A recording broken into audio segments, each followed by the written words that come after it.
Can I ask you, my dear WoW community, one question?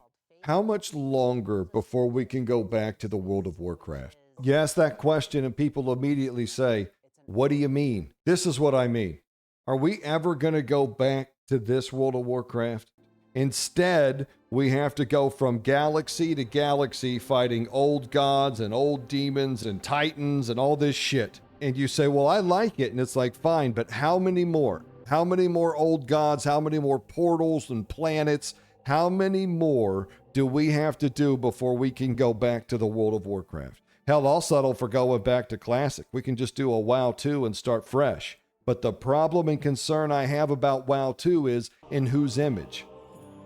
Because if you're talking about taking all the great things from this awesome game and putting them back in the World of Warcraft, boy, I'm really excited and hyped for that. But if you're telling me instead of wolves, you'd rather just have fluffy kitten mounts and you'd rather take these pauldrons off and put butterfly wings on them, and you like to give them squirt guns and lawn chairs and all that shit, I get it. And a lot of people love that WoW. But are we ever going to see this one again? Because I'm doing this new quest line, and here we are again in the world of therapy. We got Prince Leaky crying over it every cutscene he's in, and all people ever do is defend him. Think about what I went through in Shadowlands. All that shit.